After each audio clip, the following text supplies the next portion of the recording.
Tertipu dengan investasi bodong yang ada di media sosial, Adia Salwadiani, warga Jalan Serasan Sekundang, Kelurahan 8 Ilir, Kecamatan Ilir Timur 3, Palembang, mengalami kerugian sebesar 7 juta rupiah. Oleh kejadian itu, mahasiswi ini pun akibatnya akhirnya membuat laporan polisi di SPKT Polrestabes Palembang. Kepada petugas SPKT, Adia mengaku peristiwa itu dialaminya pada Jumat 26 bulan 11 tahun 2021 sekira pukul 21.55 waktu Indonesia bagian Barat. Bermula ketika korban melihat di medsos Instagram ada video investasi dan korban langsung menghubungi via chat kepada terlapor Izzati Nabilah.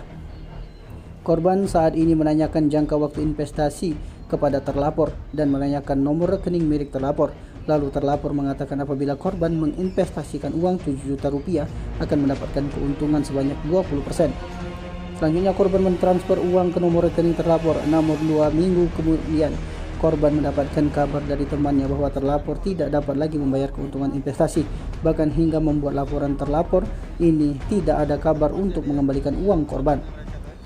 Lanjutnya, saat ini terlapor sedang menjalani hukumannya di lapas dan informasinya terlapor tidak lama lagi akan keluar dari lapas.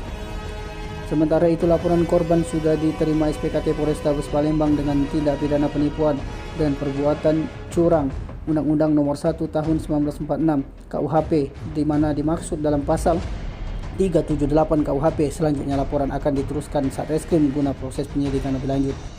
Cak mana Mbak itu Mbak, awalnya Mbak, kronologinya Mbak itu Mbak? Investasi Mbak. Ah iya. Cak apa tahu? Cak mana ceritanya? Jelasin Be. Awalnya cak mana itu pertama kali itu? Awalnya tuh tergiur dari iklan selebgram, janjiin investasi balik 20%. Dari awalnya tuh kami tergiur. Setelah 2 minggu kabarin dia nggak sanggup bayar. Investasi apa itu? Investasi dia tuh katanya ada usaha. Itu kerugiannya sudah berapa Mbak? Kalau aku sih modalnya 7 juta. 7 juta. Itu sekarang orangnya di mana sudah? Udah di lapas. Di lapas. Tapi dia tuh udah mau keluar, makanya kami timpa laporan. Oh, nggak puas jadi ya ini masa tahannya mereka tuh. Meliputan Sumsel Update TV melaporkan.